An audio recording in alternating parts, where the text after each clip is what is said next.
பெண் உடம்பை காட்டுறா நான் பார்க்குறேன், அவ்வளோதான். அந்த பெண் உடம்பை நிர்வாணமாக பார்க்கறதுக்கு பதிலாக கலைங்கிற பேரில் அதைத்தாங்க கலைஞர் வசனம் எழுதினார் இப்போ மந்திரிக்குமாரி படத்தில்.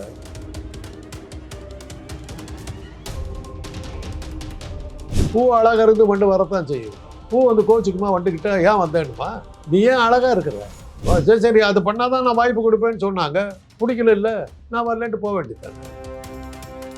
உனக்கு கற்பு தான் முக்கியம்னு முடிவு எடுத்துட்டு இன்னைக்கு பாக்கியம் எல்லாப்பா மார்க்கெட்லாம் போய் காலாவதி ஆனதுக்கப்புறம் வந்து வெளியில் சொல்கிற நீ அந்த அட்ஜஸ்ட்மெண்ட்டுக்கு காசு வாங்க பண்ணிட்டியா நீ காசு வாங்கலதுக்கு மனசாட்சியை தொட்டு சொல்.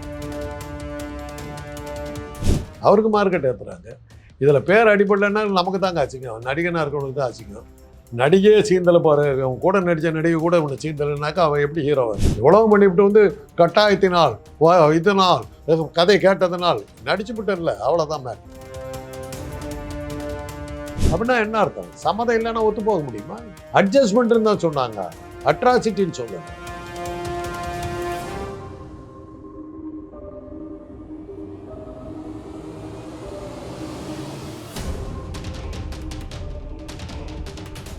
எல்லோ பென்ஸ் நேயர்களுக்கு வணக்கம். இன்னைக்கு நம்ம கூட டாக்டர் காந்தராஜ் அவர்கள் தான் இருக்காங்க. அவங்க கூட தான் பேச போறோம். வணக்கம் சார்.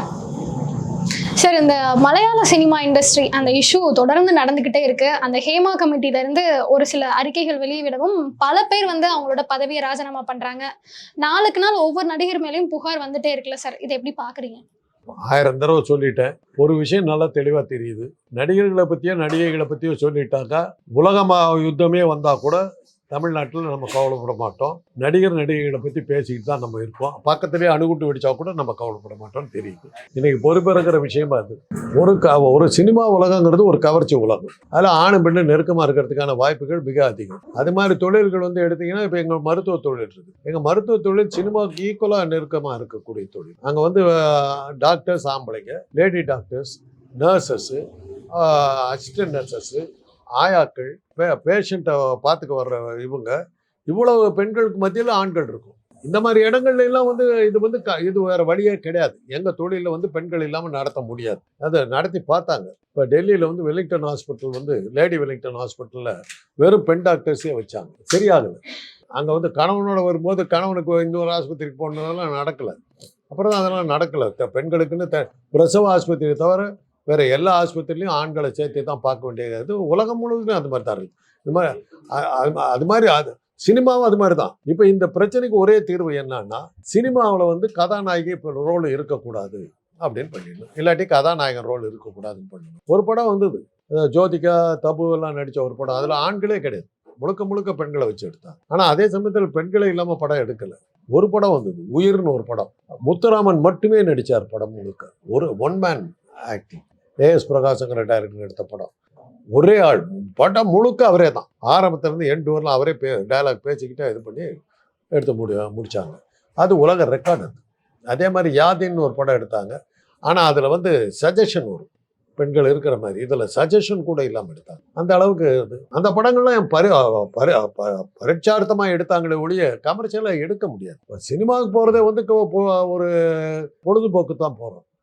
நம்முடைய நேரத்தை கொஞ்சம் சந்தோஷமாக இருந்துட்டு வரலான்னு போகிறோம். அதுக்காக தான் அதில் பாட்டு வைக்கிறாங்க, டான்ஸ் வைக்கிறாங்க, எல்லாம் இருக்காங்க. அப்படி நீங்கள் எல்லாம் சொல்கிறதெல்லாம் வச்சு பார்க்கும்போது பரதநாட்டியத்தில் இல்லாத ஆபாசமா சொல்லுங்க பார்க்க. என்ன சார் சொல்கிறீங்க? ஏன் பரதநாட்டியத்தில் என்ன இல்லை?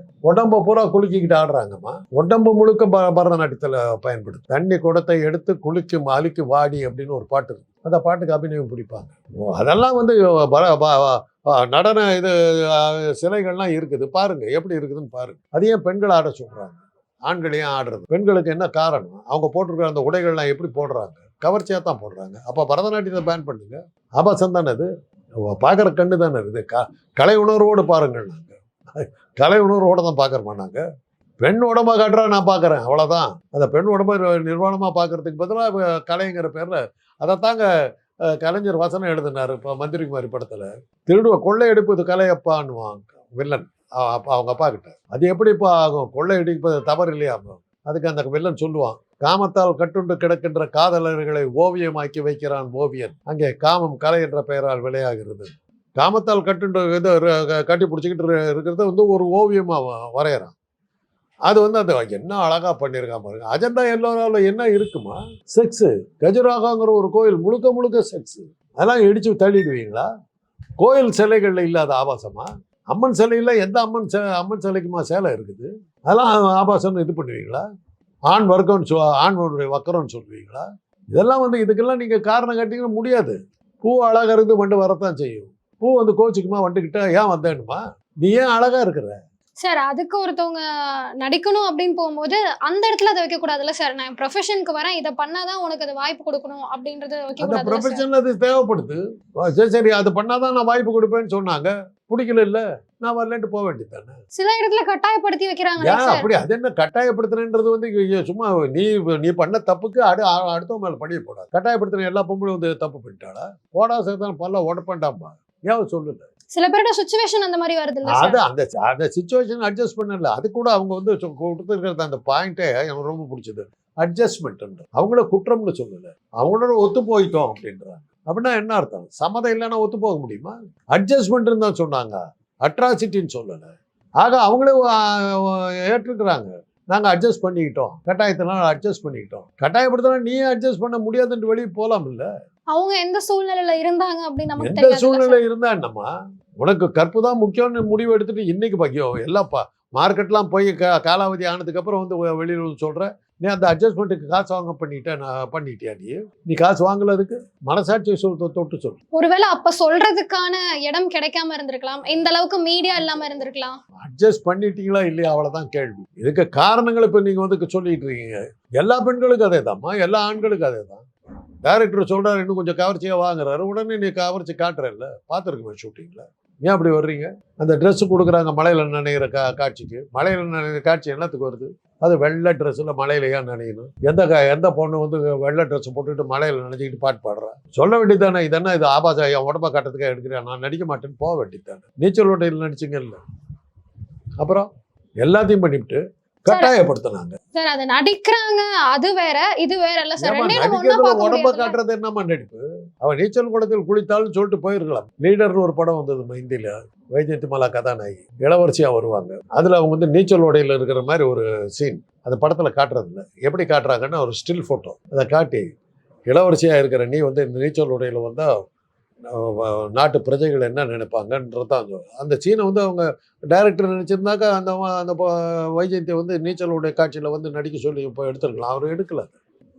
ஆனால் அதுக்கெல்லாம் அந்த படுத்திக்கிற மாதிரி கடைசி கட்டத்தில் ஒரு கவர்ச்சி டான்ஸ் ஆடி நீச்சலுடைய பரவாயில்லைங்கிற அளவுக்கு ஒரு டான்ஸ் ஆடிட்டு போயிட்டாங்க. வைஜெயந்திமாலா சங்கம் படத்தில் ஓடினதுக்கு 2 காரணம். போல் ராதா போல், சங்கம் ஓகாக்கே நெகை அப்படின்னு சொல்லிட்டு நீச்சலுடையில் வந்து ஃபஸ்ட்டு சீனே அதுதான். அப்புறம் நடுமத்தில் வந்து புத்தா மில்கே அப்பாட்டு கேபரே டான்ஸ் ஆடுறாங்க. அதுக்கும் கணக்கு காட்டிவிட்டாங்க. கேபரே பார்க்க போகிற புருஷன் வந்து நீயே அங்கே போய் பார்க்குற, நானே ஆடி காட்டுறேன் அப்படின்னு சொல்லி புருஷனை தடுக்கிற மாதிரி ஒரு நியாயப்படுத்திக்கிட்டாங்க. முடியாதுன்னு சொல்லியிருக்கலாம்ல, அதை சீனில் நடிக்க முடியாதுன்னு சொல்லியிருக்கலாம்ல. சார் ஒரு கதைக்கு தேவைப்படுது அப்படின்றதுனால பண்றாங்க. இப்படி இதுதான் சால்ஜாப். இதுதான் வந்து கதைக்கு தேவைப்படுதுன்னு என்ன வேணாலும் பண்ணுவேன் நான். அப்புறம் ஏன் பதில் சொல்கிறீங்க? கதைக்கு தேவைப்படுது நடிச்சு விட்டீங்க, அப்புறம் ஏன் குற்றம் சொல்கிறீங்க? சார் நடிப்பு வேற, நிஜ வாழ்க்கை வேற. நிஜ வாழ்க்கையிலே அது எவ்வளவு தூரத்துக்கு வந்துட்டே சரி ஒரு நாள் என் கூட இருனாக்க முடியாதுன்ட்டு போக வேண்டியதானம்மா. எப்படி என்ன பண்ணிட முடியும்? அப்படி போயிருந்தாங்க அது ரேப்புன்னு அர்த்தம். அதுதான் கற்பழிப்பு. பெண்ணுடைய சம்மதம் இல்லாமல் அவங்களுடைய கட்டாயப்படுத்தி உடல் கொண்டு அது ரேப். அதை அப்பயே போலீஸ்ல சொல்லியிருக்கணும், என்ன ரேப் பண்ணான்னு சொல்லியிருக்கணும். ஏன் சொல்லலை? அப்ப சொல்லக்கூடிய சூழ்நிலை இல்லாம இருந்திருக்கலாம். என்னமா சூழ்நிலை? அவ ஒண்ணுமே எந்த பின்னணி இல்லாத ஒரு பெண்ணை வந்து கையை பிடிச்சி இழுத்தானாக்கா அவள் கன்னத்தில் அரைஞ்சிட்டு போயிடுறா. அப்போ போலீஸ் வந்து பிடிச்சிட்டு போயிடுது. அவள் பிரபலமாக இருக்கிற ஒரு நடிகை கையை பிடிச்சி எடுத்தாக்கா அவள் அடிக்க மாட்டாளா? தடுக்க முடியாதா? சரி, போலீஸ் ஆக்ஷன் எடுக்காதா? யாருன்னே தெரியாதவங்கன்னா வேற சார், ஒரு பிரபலமா இருக்கவங்க அதை பண்ணாங்கன்னா அதையும் வச்சு மீடியா பேசிட்டு இருக்கோம்ல சார். இப்போ அதான் மீடியா தானே பண்ணிட்டு இருக்குது. மீடியா தான் தானே பண்ணிட்டு இருக்குது. இன்னைக்கு உலகத்தில் இருக்கிற மிகப்பெரிய விஷயமே அதான் தானே இருக்குது. காரணம் கவர்ச்சி.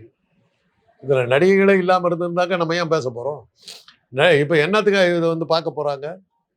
எந்த நடிகை பற்றி யாராவது காந்தரா ஏதாவது சொல்லுவானா, எந்த நடிகை பற்றி யாராவது சொல்லுவானாங்கிறதுக்கு தான் இதை பார்க்க போகிறாங்க. அந்த நடிகை பற்றி சொன்னாக்க அந்த நடிகைக்கு குஷி தான், நம்ம அந்த மாதிரிலாம் நடிச்சிருக்கோம்னு சொல்லி நம்ம மார்க்கெட்டை ஏற்றி விட்டோன்னா அவங்களும் சந்தோஷப்படும்.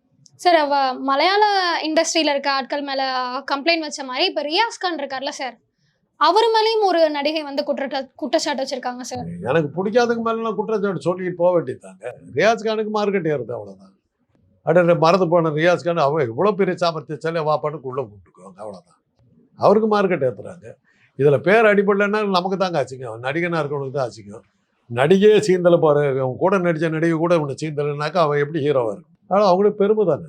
இப்பதான் அவரோட பையனுக்கு கல்யாணம் ஆயிருக்கு. இந்த சூழ்நிலையில வந்து அவர் மேல இப்படி ஒரு குற்றச்சாட்டு வச்சிருக்காங்க. அதனால என்ன, அவங்க சம்பந்தியோட நம்ம சம்பந்தி எவ்வளோ பிரமாதமாக இருக்கார் பாருங்கன்னு சந்தோஷப்பட்டு போக போகிறாங்க. இந்த வயசில் கூட ஒரு செக்ஸ் இருக்குது அப்படின்னாக்கா அது ஒரு பெருமை தானே. என்னம்மா தப்பு? தசரதம் 60,000 மட்டும் நீ கட்டிக்கிட்டாங்கிறாங்கம்மா ராமனுக்கு அப்பன். கிருஷ்ணன் 60,000 கோபியரோட ஒரே நேரத்தில் இருந்தாங்கிறாங்கம்மா. கிருஷ்ணன் ஏன் கைது பண்ணல? ராதாங்கிற இன்னொருத்தன் பொண்டாட்டியோட ஊர் சுற்றிக்கிட்டு இருந்தார். Abduction of the another man's wife தானே, ஏன் உள்ள தள்ளல? கிருஷ்ணன் பண்ணா பரவாயில்ல, காந்தராஜ் பண்ண தப்பா? அப்ப சட்டம்லாம் கிடையாதுல்ல சார். அப்போ அந்த சட்டம் அதை அனுபவிச்சிருக்குதுல்ல. அந்த கிருஷ்ணனை கடவுளை கும்பிடுறீங்களே, முந்தா நாள் தான் கோகுலாஷ்டமி கொண்டாடினீங்க, அதுக்கு தான் கேட்குறேன். அந்த கிருஷ்ணனுக்கு கோகுலாஷ்டமி, இந்த காந்தராஜுக்கு தண்டனையா? அப்போ சினிமா இண்டஸ்ட்ரியில இந்த விஷயங்கள் நடந்துகிட்டே தான் இருக்கு. சினிமாங்கிறதே கவர்ச்சி, அதில் இதெல்லாம் நடக்கணும். அதுக்கு அக்செப்ட் பண்ணாதான் நீங்கள் வரணும், இல்லாட்டி வரக்கூடாது, அவ்வளோதான். இப்போ சூர்யா இருக்காரு, மொத்த காட்சியில் ஒரு நடிக்கிறது இல்லை. ஒரு படத்தில் நடிக்கிற இது பண்ணாங்க, அது வந்து ட்ரிக் ஷாட் வச்சு எடுத்தது, அந்த அதையும் போட்டு காட்டினாங்க ஒரு நடிகையோட இருக்குமாரு. அவருடைய மகன்கள் 2 பேரும் மொத்த காட்சிகள் நடிக்கிறது இல்லை. ஒரு ஆணே அந்த மாதிரி இருக்க முடியும், பெண்ணால் இருக்க முடியாதா? சொல்லுங்க. அந்த நடிகை தயாராக இருந்தாங்க, இவர் மாட்டேன்ட்டார். சூர்யாவால் இருக்க முடியுது, கார்த்திகாவில் இருக்க முடியுது, ஏன் அந்த படத்தில் நடிக்கிற நடிகையால் இருக்க முடியாதா? சொல்லுங்க. ஒரு ஆணே முத்த காட்சி முடியாதுன்னும் போது ஒரு பெண் அக்செப்ட் பண்ணுறாங்க. இந்த கேள்விக்கு நான் பதில் சொல்லுவேன். டிமாண்ட் பண்றாங்க. பிரேம் நசீர் ஒரு 300 படங்கள் நடிச்சாருமா, ஒரு முத்த காட்சியில் நடிச்சது இல்லை. முத்த காட்சியில் நடிச்சதே கிடையாது. ஷீலா இருந்திருக்காங்க, முத்த காட்சியில் நடிச்சது இல்லை. ஆனால் அவங்களுடைய தெலுங்கு படங்களை பார்த்தீங்கன்னா, சில தெலுங்கு படங்களில் உடம்புல துணியெல்லாம் வந்திருக்கு, ஏறத்தாழ நிர்வாணமாக வந்திருக்கு. என்.டி. ராமராவ் நடித்த படம் அது தமிழில் நான் டப்பிங்கில் பார்த்தேன், ஆபாசத்தின் உச்சம்.